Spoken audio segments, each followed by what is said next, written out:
Praise the Lord. கர்த்தருக்கு ஸ்தோத்திரம். இன்று கர்த்தர் நம்மோடு பேச விரும்புகிற வார்த்தை, கர்த்தர் சொன்ன வார்த்தை நிறைவேறும். ஆமென்.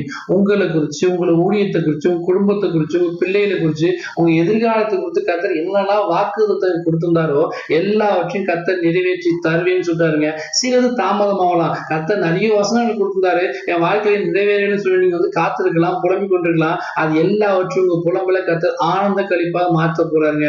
எப்படின்னா, கொடுத்த வாக்குத்தத்தங்கள் நிறைவேறும் காலம் வந்துவிட்டது. உங்கள் மேல், உங்களை குறித்து உங்கள் மேல் நல்வார்த்தை நிறைவேற பண்ணுவேன் என்று கர்த்தர் சொல்லுகிறார். எரேமியா 29:10 என்ன சொல்லுதுன்னா, உங்கள் மேல் என் நல்வார்த்தையை நிறைவேற பண்ணுவேன் என்று கர்த்தர் சொல்கிறார். உங்கள் மேல என்னெல்லாம் கர்த்தர் வாக்குத்தத்தம் கொடுத்தாரோ அது எல்லாவற்றையும் ஆசீர்வாதமாய் தர கர்த்தர் வந்து விட்டாருங்க.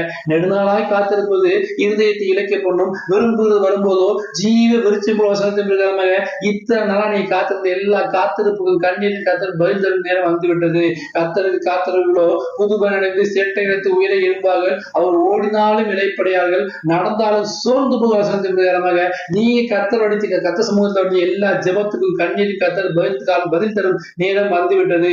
கண்ணீரோடு விதைத்தவர்கள் கம்பீரத்தோடு அனுப்ப வசனத்தின் பிரகாரமாக எந்த காரியத்தை குறித்து நீங்க ரொம்ப நாளா ஜெபம் பண்றீங்களோ அந்த காரியத்தை கர்த்தர் இனி தாமதிப்பதில்லை.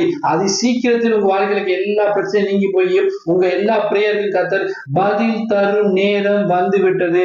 அதுக்காக தான் கர்த்தர் நீங்க வாக்குத்தத்தம் கொடுக்கிறாரு. என்னன்னா, உங்கள் மேல் என் நல்வார்த்தை நிறைவேற பண்ணுவேன் என்று நான் சொல்லுங்க. கர்த்தர் சொல்றார், நிச்சயமா நிறைவேறும். இந்த ஆசீர்வாதத்தை காண்பீங்க, விடுதலை காண்பீங்க. கர்த்தரோட ஆசீர்வதிக்காம விடவே மாட்டாருங்க. சொன்னதை செய்யும் மட்டும் கைவிடாத தேவன் உங்க மேல கொடுத்த வாக்குத்தத்தங்களை இந்த நாட்களை கர்த்தர் நிறைவேற பண்ணுவாராக. ஆமென். God bless you.